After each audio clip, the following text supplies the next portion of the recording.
Captain Marcus Holt walked across the bridge of his ship, the UES Defiant. His boots made soft sounds on the metal floor as he moved between the control stations. The ship was big enough to hold 180 people, and they were all going home after a successful mining trip to the outer planets. Marcus looked out the front window at the stars. They looked peaceful, like tiny diamonds scattered across black cloth. But peace never lasted long in space, and Marcus knew that better than most people. The warning sounds started screaming through the bridge. Red lights flashed on every control panel, and the crew moved quickly to their positions. "Captain, we have 6 ships coming out of hyperspace," said Lieutenant Emma Torres from her station. Her fingers danced over the controls as she tried to get more information. "They are not like any ships in our database." Marcus felt his stomach tighten, but his face stayed calm. He had been a captain for 15 years, and he learned long ago that showing fear made his crew afraid too. "Show me what we are dealing with." The main screen flickered to life. 6 alien ships hung in space around them, their hulls glowing with strange blue and green lights. They looked like giant sea creatures made of metal and energy. The biggest ship was twice the size of the Defiant, and Marcus could see weapons pointing at them from every angle. "Open communication channels," Marcus ordered. His voice was steady, but his hand moved to the red button on his chair. Not many people on his ship knew what that button did, but Marcus hoped he would not have to use it today. The screen changed to show the inside of the alien ship. The creature that appeared made several crew members step backward. It was tall and covered in gray scales with 4 arms and golden eyes that glowed like fire. Behind it, dozens of similar creatures worked at stations that seemed to be made of living metal. "I am War Prime Vextar of the Hegemony Fleet," the alien said. The computer translated its words, but Marcus could hear the anger in its voice even through the machine. "Your kind is new to us, but your ship carries things we want. Give up now and we will kill you quickly. Fight us, and we will take what we need from your dead bodies." Marcus looked at his first officer, Commander Jake Mitchell. Jake just raised one eyebrow and smiled a little. The rest of the bridge crew stayed calm, as if giant alien warships threatened them every day. "War Prime Vextar," Marcus said, his voice friendly but with something cold underneath. "Thank you for the offer, but we will have to say no." The alien's golden eyes became thin lines. "You do not understand, small creature.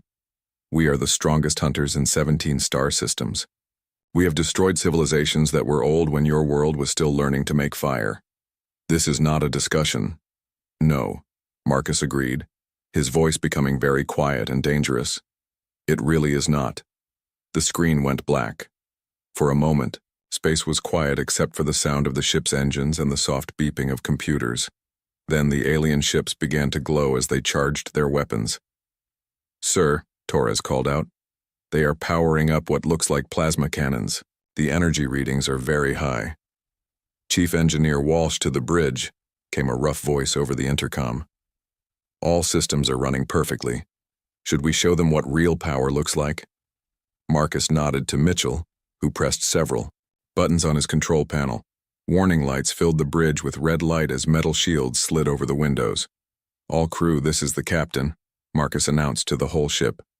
"Battle stations. Remember what we learned in training. They started the fight, we finish it." The crew moved like they had practiced this many times. In the engine room, Chief Walsh smiled as he looked at displays that showed power levels most alien species could not even dream of. The Defiant was not just an exploration ship, though it looked like one from the outside. "Captain," Torres said, "the alien ships are moving into attack formation. They seem very confident."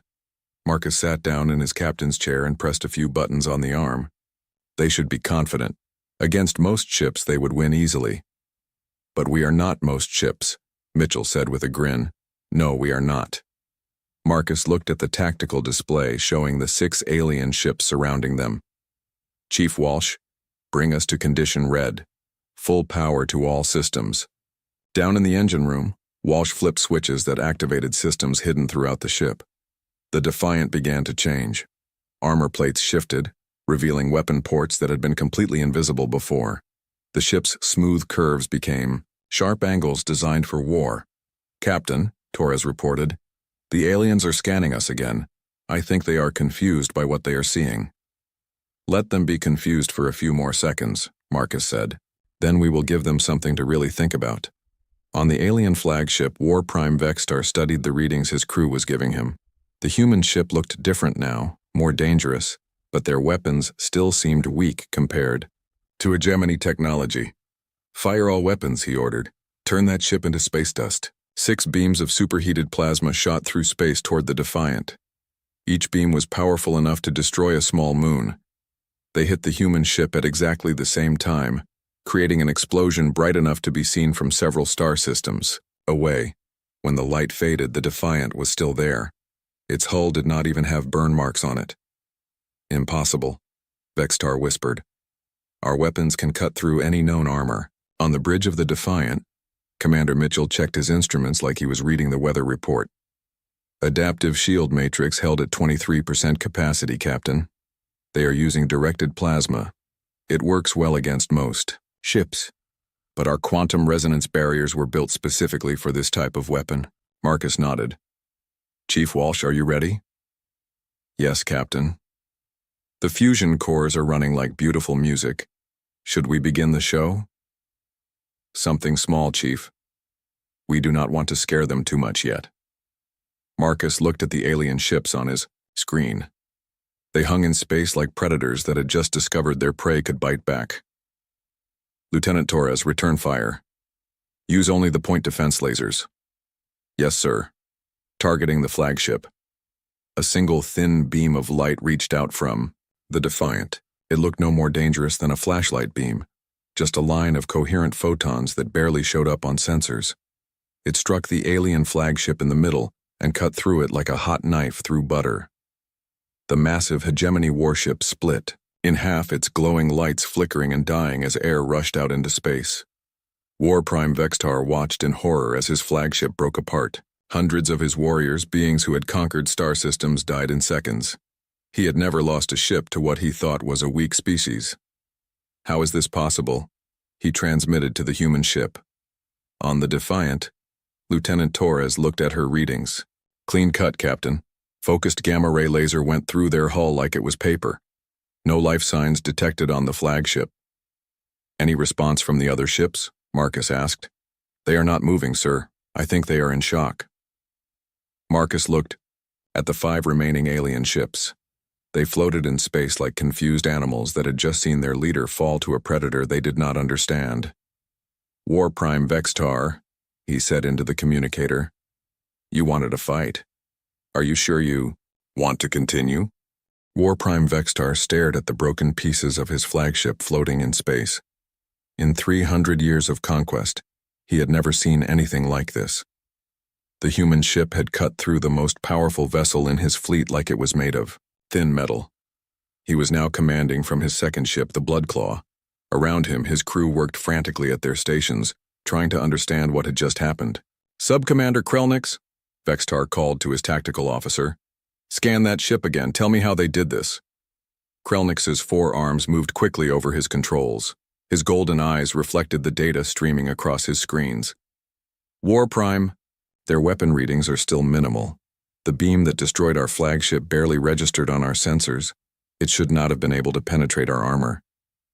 But it did, Vextar said, his voice filled with rage and something he had not felt in decades, fear. It cut through the Devourer like it was nothing.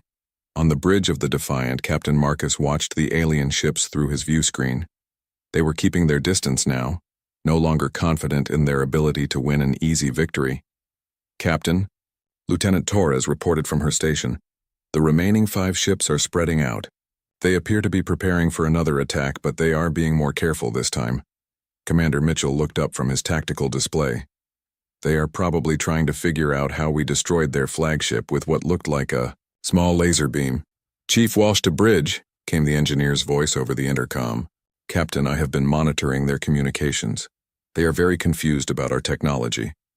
They keep scanning us, but they cannot understand what they are seeing.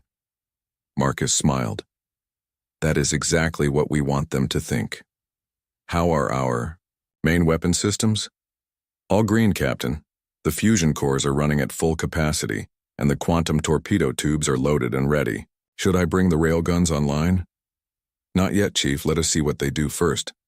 War Prime Vextar made his decision. He had lost one ship, but he still had 5 vessels with enough firepower to destroy a small planet. Whatever trick the humans had used, it could not work against a full assault from multiple directions. All ships, he broadcast to his remaining fleet. Attack pattern 7. Use everything we have. Quantum torpedoes, plasma storms, gravity weapons. I want that ship turned into atoms. The 5 hegemony ships moved into position around the Defiant. Their hulls glowed brighter as every weapon system came online.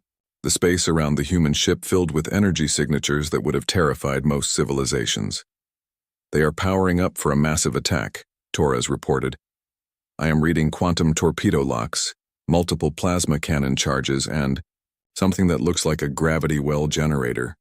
Impressive, Marcus said calmly. How long until they fire? 30 seconds, sir. Marcus pressed a button on his chair. All hands, prepare for incoming fire. This might get bumpy. The alien attack came like a storm of pure destruction. Quantum torpedoes that could crack moons, plasma beams hot enough to boil oceans, and gravity weapons designed to crush matter into black holes all struck the Defiant at the same time.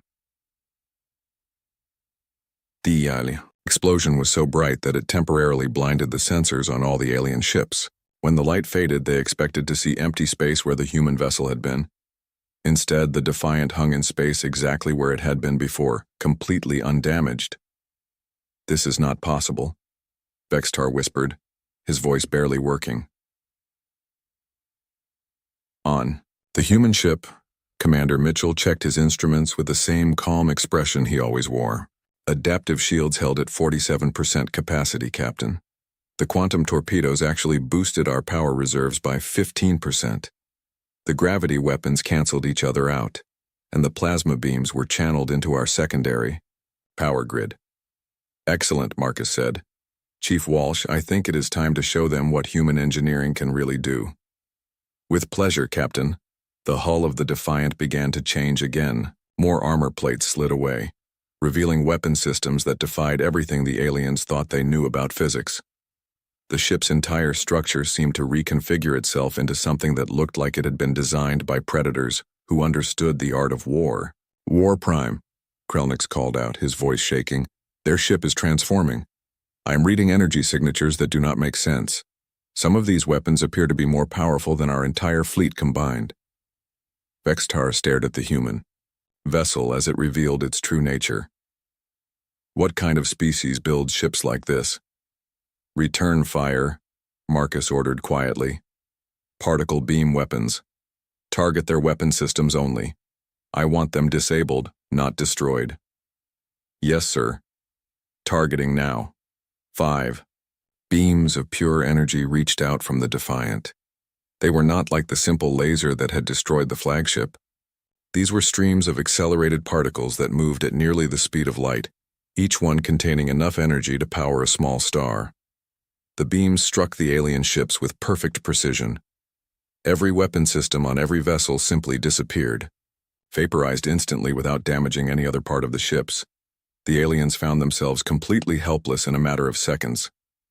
Impossible precision, Vextar said to himself. They could have destroyed us all, but they chose to only take our weapons. Marcus opened a communication channel to all the alien ships. War Prime Vextar, your fleet is now defenseless. Your weapons are gone, but your ships and crews are safe.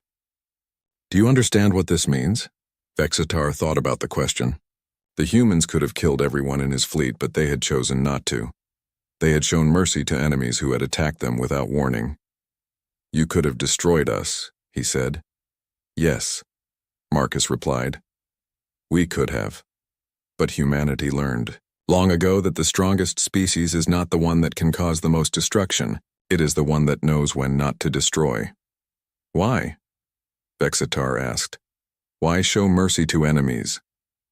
Because, Marcus said, sometimes enemies can become something better. But that is a choice you have to make. Before Vextar could respond, new alarms started sounding on his bridge. His communications officer turned to him with wide, frightened eyes. War Prime. We are receiving priority transmissions from Hegemony High Command. Fleetmaster Torgan is demanding to know why we engaged an unknown species without authorization. Vextar felt his blood turn cold. Fleetmaster Torgan was the supreme commander of all Hegemony military forces. If he was getting involved personally, this situation was about to become much more dangerous. Put him through, Vextar said. The view screen showed an alien even more terrifying than Vextar. Fleetmaster Torgan was covered in battle scars. His golden eyes burned with the fire of 1,000 conquered worlds, and his voice carried the authority of absolute power. War Prime Vextar, you will explain why you attacked an unknown species without permission from High Command. Fleetmaster, these humans possess technology beyond our understanding. They destroyed the Devourer with a single shot and disabled our entire fleet without— Silence! Torgan's roar cut across space. You have made contact with a species we know nothing about. You will hold your position until the Grand Fleet arrives to deal with this situation properly. Marcus raised an eyebrow. Grand Fleet? That sounds serious. Lieutenant Torres checked her long-range sensors. Captain, I am detecting massive hyperspace distortions throughout this sector. Whatever is coming, it is very big. Marcus sat back in his chair and considered the situation. The Defiant had been designed to look like a simple exploration vessel while carrying enough firepower to fight a small war. But if an entire alien fleet was coming, things were about to get much more complicated. All stations, maintain battle. Readiness, he ordered. And someone get me a direct line to Admiral Ross. I think she needs to know what is happening out here. 3 hours passed like years. War Prime Vextar sat on his bridge, watching his disabled ships float helplessly in space. His crew had tried everything to restore their weapons, but the human particle beams had been too precise. Every weapon system was completely destroyed while life support and engines remained perfectly functional. War Prime, his communications officer reported. Fleetmaster Torgan is demanding hourly updates on the human vessel's activities. What activities? Vextar asked bitterly. They are just sitting there, waiting. They could destroy us at any moment, but they choose not to. I do not understand these creatures. On the Defiant, Captain Marcus stood near the main view screen watching the stars. The alien ships had not moved since he disabled their weapons, and long-range sensors showed massive distortions in hyperspace. Something very large was coming. Captain, Lieutenant Torres called from her station. I have Admiral Ross on priority channel 7. The view screen split to show a woman with steel-gray hair and the bearing of someone who had commanded fleets in real wars. Behind her, Marcus could see the bridge of a much larger ship. Marcus, Admiral Catherine Ross said simply, report your status. First contact situation, Admiral. The Hegemony fleet attacked without warning, claiming they were going to kill my crew and steal our cargo. I was forced to defend the ship. Casualties on our side? None, Admiral. One alien vessel destroyed when they refused to stop firing after warning shots. 5 vessels disabled but crews intact. Admiral Ross nodded grimly. And their current status? They have called for reinforcements. Something called a Grand Fleet is on its way. Estimated arrival in 1 hour. How many ships? Marcus looked at Torres, who checked her sensors again. Long-range scans suggest approximately 200 vessels, Admiral. Some of them are very large. For the first time in his military career, Marcus saw Admiral Ross smile in a way that made him glad she was on his side. 200 ships. They really want to make an impression. Admiral, the Defiant was designed to handle small engagements, not fleet actions. If they bring that much firepower— Marcus, the Admiral interrupted. Do you remember what I told you when we gave you command of that ship? Marcus thought back to the day he had first seen the Defiant in its construction. Doc, Admiral Ross had personally briefed him on its real capabilities. You said the Defiant was a test, a way to see how other species would react to what appeared to be a helpless human vessel. And what did we learn today? That the Hegemony attacks first and asks questions later. Exactly. Admiral Ross looked at something off-screen, then back at Marcus. The Grand Fleet's arrival will trigger Protocol 7. Are you prepared for that? Protocol 7 was not something Marcus liked to think about. It was humanity's response to encountering a hostile alien civilization that posed a real threat to human space. Yes, Admiral. All systems are ready. The communication ended and Marcus turned to his crew. They all knew what Protocol 7 meant, even if they had never seen it implemented before. All hands, Marcus announced over the ship's communication system. This is the captain. In approximately 1 hour, we will be dealing with a much larger alien fleet. Remember your training, trust your equipment, and follow your orders. We are representing all of humanity today. Commander Mitchell looked up from his station. Captain, should I inform the crew about what they are really flying? They will find out soon enough, Marcus replied. Exactly 58 minutes later, space around the Defiant began to twist and bend as ships dropped out of hyperspace. The Hegemony Grand Fleet was everything their intelligence had suggested, and more. 200 warships materialized in perfect formation, ranging from sleek destroyers to massive dreadnoughts that looked like they could fight planets and win. At the center of the fleet hung the Absolute, a fortress ship over 1 kilometer long that served as the mobile headquarters for the Hegemony's military operations. The sight would have terrified most civilizations. The combined firepower of the Grand Fleet could turn entire solar systems into clouds of radioactive dust. Fleet Master Torgan appeared on the main view screen, his scarred features twisted in contempt as he studied the small human vessel that had somehow defeated 6 of his ships. I am Fleet Master Torgan, Supreme Commander of the Hegemony War Machine, he announced. His voice carried the authority of someone who had never known defeat. In my 3 centuries of service, I have crushed 47 civilizations and claimed the resources of over 200 worlds. Your species ends here. Marcus studied the alien fleet through his tactical display. Each ship was a masterpiece of military engineering, designed by a species that had perfected the art of conquest over thousands of years. That is quite a record, Fleet Master, Marcus replied calmly. Tell me, how many of those 47 civilizations tried to negotiate before you destroyed them? All of them, Torgan replied without hesitation. Weakness disguised as diplomacy. The galaxy belongs to the strong. I see. Marcus turned to his communications officer. Lieutenant Rodriguez, open a priority channel to Terra Command. Authorization code Omega 77. Every human on the bridge straightened slightly. Authorization code Omega 77 was not something used lightly. It meant that humanity itself was under threat, and all resources were to be committed to the defense of the species. Moments later, Admiral Ross appeared on a secondary screen.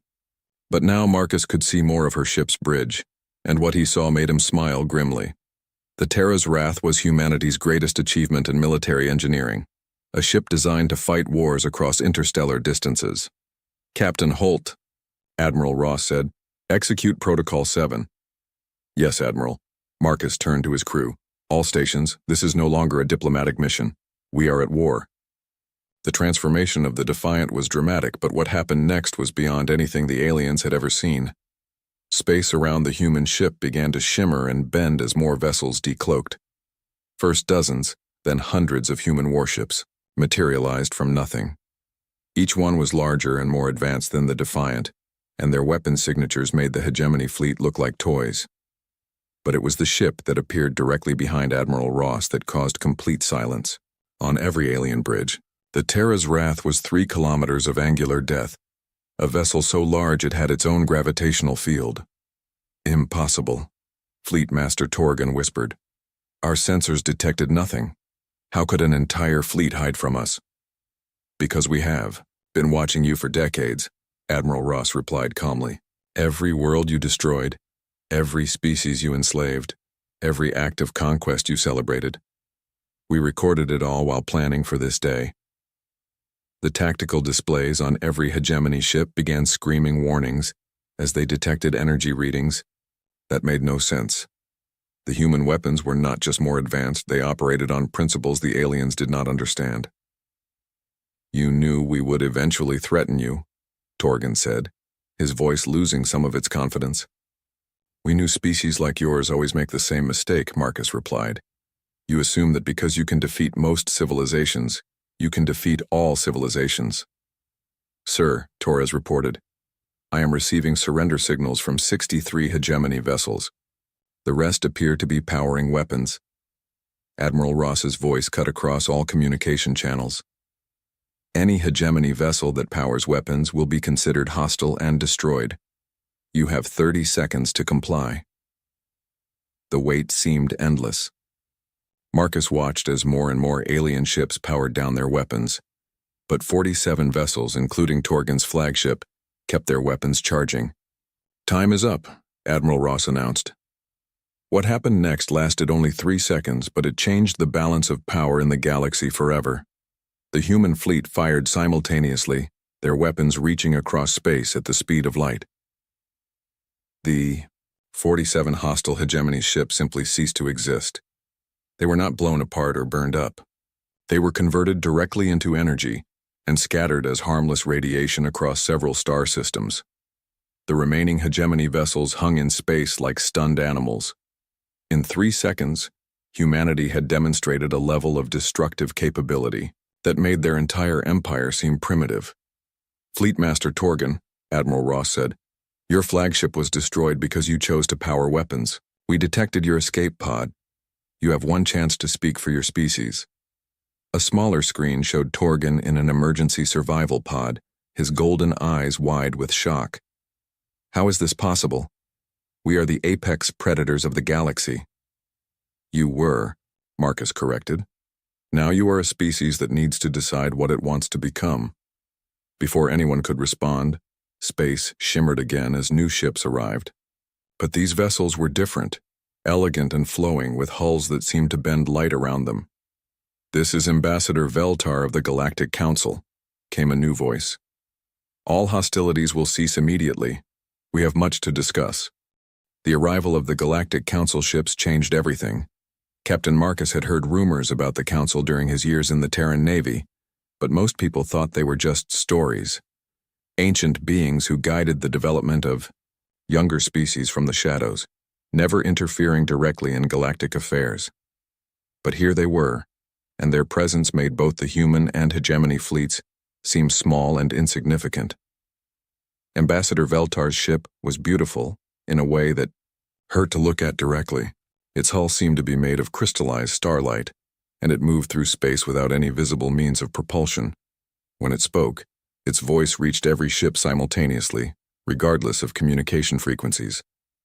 Fleetmaster Torgen, the ambassador said, the hegemony's expansion across the galaxy has been observed and recorded. Your civilization's actions have been weighed according to the ancient laws. In his escape pod, Torgen tried to maintain his dignity despite having just watched his flagship vaporized in an instant. The hegemony answers to no authority but our own strength. Your strength proved insufficient, Veltar replied simply. Captain Marcus Holt, humanity's development has proceeded faster than our most optimistic projections. Your species has achieved in centuries what takes most civilizations thousands of years. Marcus felt the weight of representing his entire species.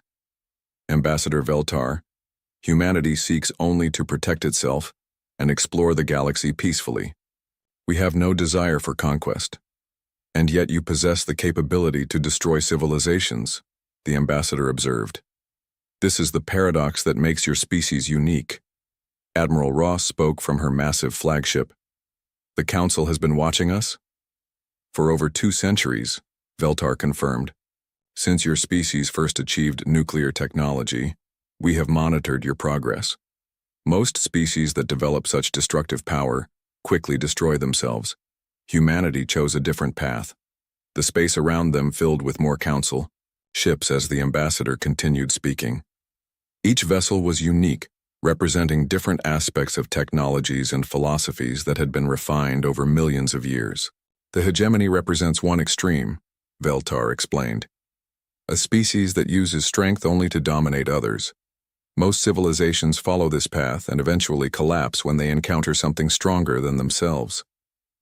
What is the other extreme? Marcus asked. Species that become so peaceful they cannot defend themselves when threatened. They are quickly conquered by civilizations like the hegemony. War Prime Vextar, still commanding his disabled ship, found the courage to speak. What about species that find balance between the two? Those are rare, the ambassador replied. They become the guardians of galactic peace. They possess the strength to protect the weak, but the wisdom to use that strength only when necessary. Admiral Ross understood immediately. You want humanity to become guardians. We want humanity to choose its own path, Veltar corrected. But the galaxy needs species capable of standing against threats that even the Council cannot face alone. What threats? Marcus asked. The ambassador's ship pulsed with what might have been concern. The galaxy is vast, and there are regions we dare not explore. Ancient evils that were locked away eons ago. Alien intelligences that view all biological life as a disease to be cured. Entities that exist partially outside our dimension and seek to pull everything into their realm of madness. The bridge of the Defiant fell silent as the crew absorbed this information. Marcus had always known that space was dangerous, but the idea of threats that scared beings as advanced as the Council was terrifying. The hegemony, for all their faults, understands warfare, the ambassador continued. Their military knowledge and experience could be valuable if properly directed. You want us to work together? Torgan asked from his escape pod. We want you to choose, Veltar replied. The hegemony can continue its path of conquest until it encounters something that destroys it completely, or it can learn new ways to use its strength. Commander Mitchell looked up from his tactical station. What would that look like practically?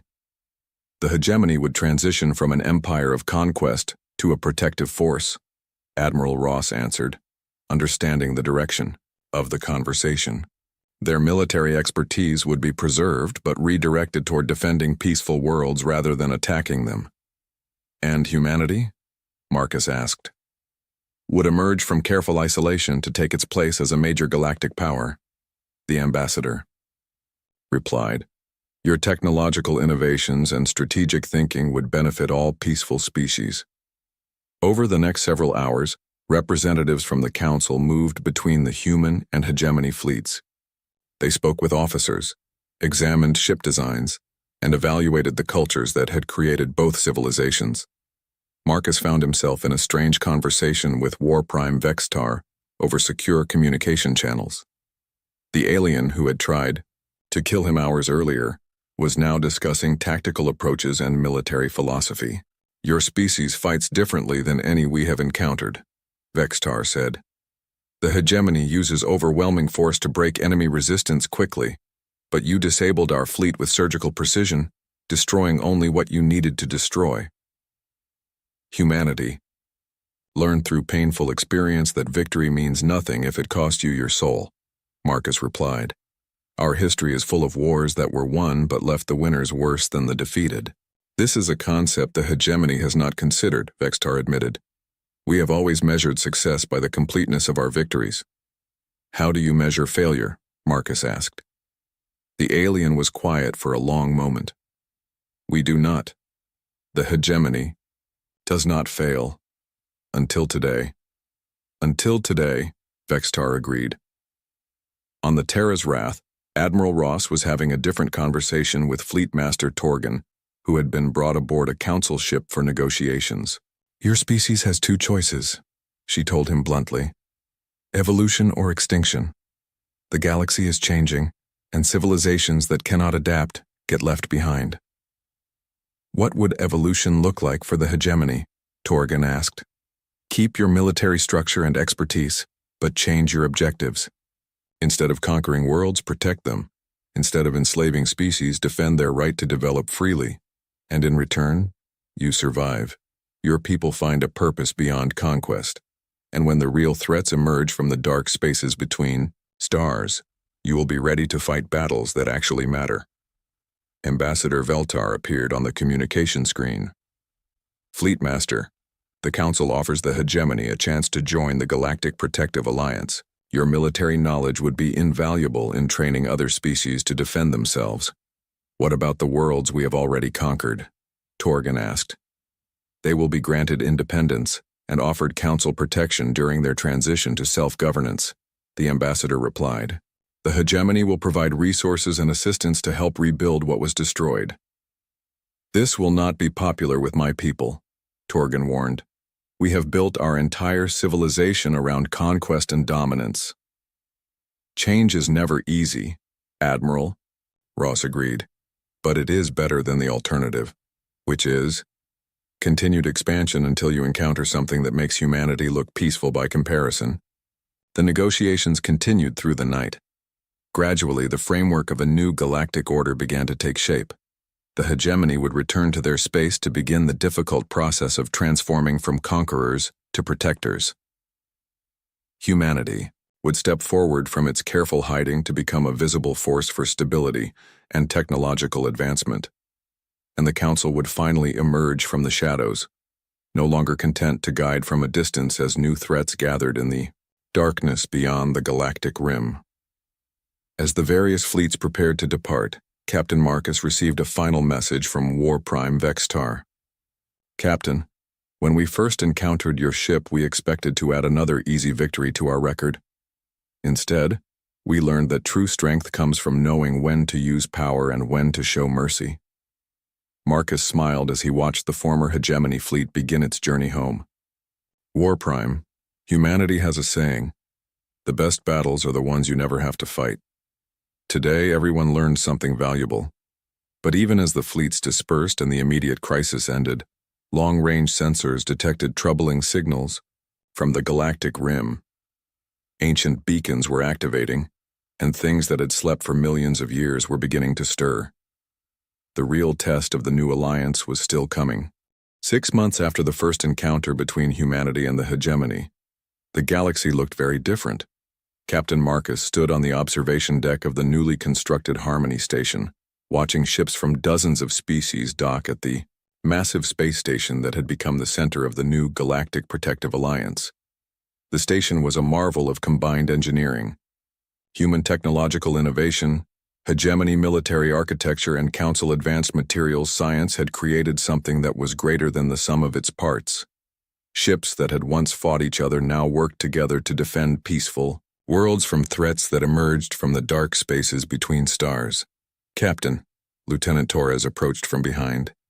The morning briefing is about to begin. Defense Coordinator Vextar is reporting in from the Outer Rim Patrol.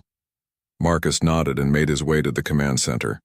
The former War Prime had adapted to his new role with surprising enthusiasm.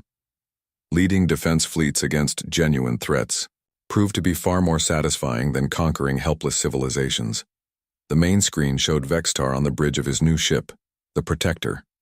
The vessel combined the best of human and hegemony design philosophy, sleek and deadly but built to defend rather than conquer. Captain Marcus, Vextar began his report. We have completed the evacuation of the Kepler 438 system.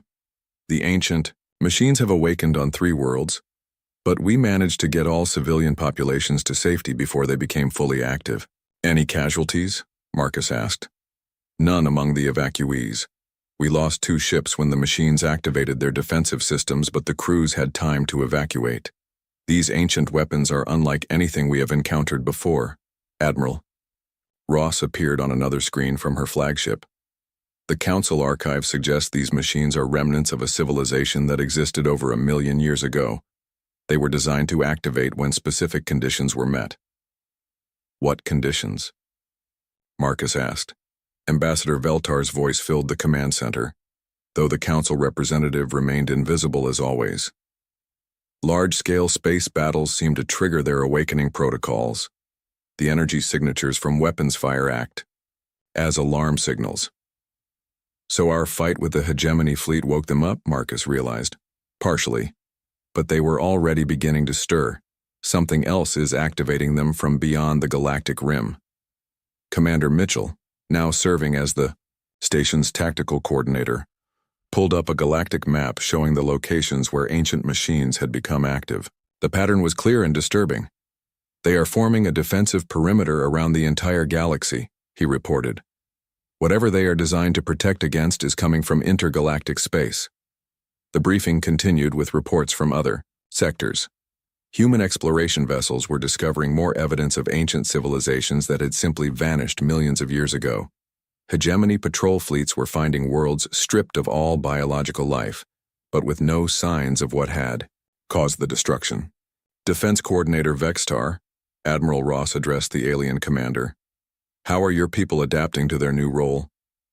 Vextar's golden eyes reflected something that might have been pride. "Better than expected, Admiral. Many of our warriors were growing tired of conquering defenseless worlds. Fighting real threats gives them a sense of purpose they had not experienced in centuries. And the conquered worlds? Most are thriving under self-governance. We have provided resources and technical assistance to help them rebuild. Some have even requested to join the Alliance as full members." Marcus was pleased to hear this. The transition from Empire to Protectorate had not been easy, but it was working better than anyone had dared hope. "Captain," Torres interrupted, "we are receiving a priority transmission from the Deep Space Monitoring Station. Something big is coming." The main screen switched to show Dr. Sarah Kim, the chief scientist at humanity's most distant observation post. Behind her, banks of sensors and computers processed data from the void between galaxies. "Captain Marcus, we have detected a massive object approaching the galaxy from the direction of Andromeda. It is artificial, approximately the size of a small moon, and it is definitely not friendly." "How do you know it is not friendly?" Marcus asked. "Because it just destroyed the Omega-7 probe network. 300 automated sensors gone in seconds. The energy signature is unlike anything in our databases. Ambassador Veltar's presence seemed to darken the command center." "The Devourers have found us." "Devourers?" Admiral Ross asked. "A species that exists partially outside normal spacetime. They consume entire galaxies, converting all matter and energy into something else. We thought they had moved beyond this region of the universe." "How long do we have?" Marcus asked. "Based on current velocity, approximately 18 months until it reaches the outer rim of our galaxy." The command center fell silent as everyone absorbed this information. An enemy that could destroy galaxies was beyond anything they had prepared for, even with their combined fleets. "There is one possibility," Veltar continued. "The ancient machines that are awakening were left behind by civilizations that fought the Devourers before. If we can understand how to activate them properly, they might provide the weapons we need." "And if we cannot?" Vextar asked. "Then we evacuate as many species as possible and retreat to the next galaxy, hoping the Devourers do not follow." Marcus looked around the command center at the faces of people who had become his extended family over the past months. Humans, former hegemony warriors, council representatives, and members of dozens of other species all working together toward a common goal. "We do not retreat," he said firmly. "This is our galaxy, our home. If something wants to take it from us, it will have to fight for every star." Admiral Ross smiled grimly. "Agreed. What do we need to do?" "We wake up everything the ancients left behind," Marcus replied. "Every machine, every weapon, every defense system they built. We study their technology, we adapt it to our needs, and we show these Devourers what happens when they threaten our home." Over the following weeks, the Alliance threw all its resources into understanding the ancient technology. Human scientists worked alongside hegemony engineers and council researchers to decode machines that operated on principles beyond current understanding.